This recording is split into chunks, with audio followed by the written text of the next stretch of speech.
Hello all. Today we will discuss the Anglo-Saxon or Old English period. The Anglo-Saxon or Old English period begins with the invasion of Britain by Germanic tribes, Anglo-Saxons and Jutes in the 5th century AD and lasting until the Norman French invasion under William the Conqueror in 1066. We have already learned about the conditions which leads to the arrival of Germanic tribes. Let's continue from there.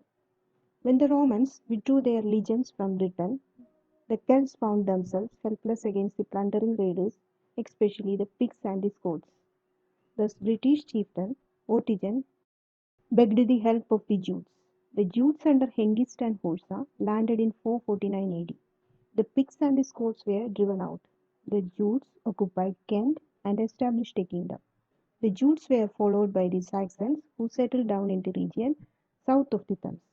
There, they established three kingdoms, Sussex, Surrey, and Wessex.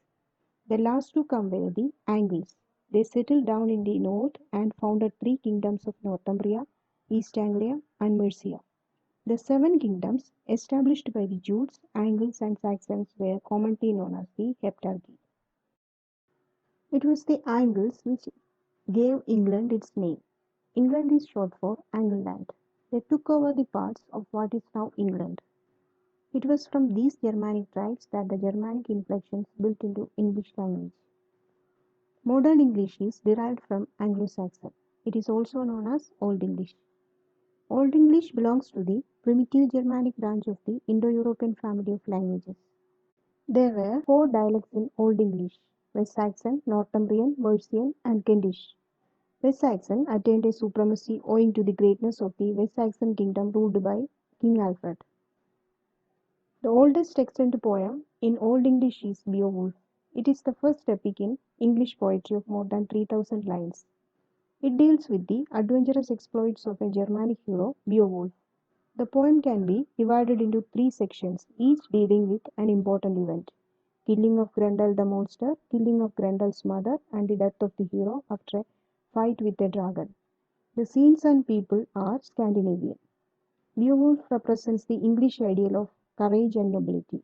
The poem gives a picture of social life of the Anglo-Saxons, their love of adventure, their interest for the sea, the primitive courtly life, and so on. After the conversion of the Anglo-Saxons to Christianity in the 7th century, the poets took up religious themes as the subject matter of their poetry.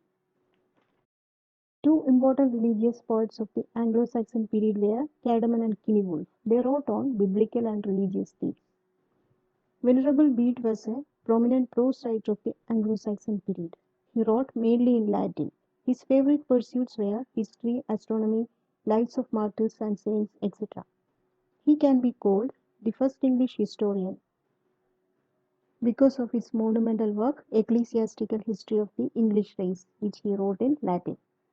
King Alfred the Great, a West Saxon king, was a patron of literature and had translated several works into English. He was the guiding spirit behind the compilation of the Anglo-Saxon Chronicle. Soon the Norman conquest took place in 1066. The Normans brought with them a new language and new customs. As a result, Anglo-Saxon poetry almost disappeared.